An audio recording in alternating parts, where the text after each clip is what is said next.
তো আমাৰ ৰাষ্ট্ৰ সেৱিকা সমিতিৰ আয়োজন কৰা হৈছে। ৰাষ্ট্ৰ সেৱিকা সমিতি আমাৰ এটা অখিল ভাৰতীয় হিন্দু মহিলা সংগঠন, যি 1936 চনতে বন্দনীয় লক্ষ্মীবাই কেলকৰ নামৰ এগৰাকী মহিলাই মহাৰাষ্ট্ৰৰ ৱাৰ্ধাত স্থাপন কৰিছিলে। আৰু সেই যি মহাৰাষ্ট্ৰত স্থাপন হৈছিলে, সেই মহাৰাষ্ট্ৰৰ যি এটা বীজ ৰোপণ কৰিছিলে, সেই বীজ আজি বটবৃক্ষ ৰূপত ধাৰণ কৰিছে। আজি ভাৰতৰ লগতে অসমতো বিভিন্ন গাঁৱে ভূঞে ৰাষ্ট্ৰ সেৱিকা সমিতিৰ কাম চলি আছে।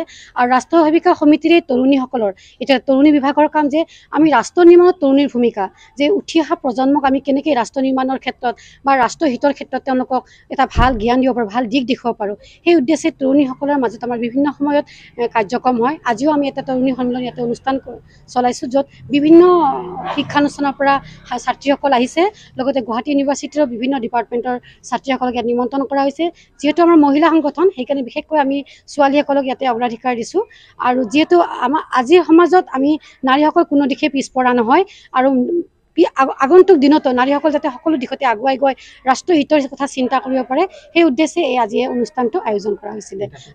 ইয়াত আজি আমাৰ উপস্থিত আমাৰ এই গুৱাহাটী ইউনিভাৰ্চিটিৰ যি ভিচি তেওঁ উপস্থিত আছিলে, লগতে আমাৰ বিশিষ্ট সাহিত্যিক ৰীতা চৌধুৰী বাইদেউৰ সাৰুৱা বক্তব্য আমি শুনিছোঁ।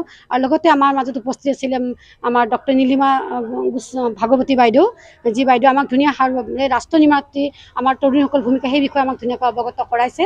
আৰু সুন্দৰ এটা ছেশ্যন এতিয়াও আমাৰ এটা ভিতৰত ছেশ্যন চলি আছে, য'ত আমাৰ এম্পাৱাৰমেণ্ট, ওমেন এম্পাৱাৰমেণ্ট আমাৰ কেনেকৈ আমি হেৰি কৰিব লাগে, এই সুন্দৰ এটা কাৰ্যক্ৰম আজি আমাৰ অনুষ্ঠিত হৈ যায়।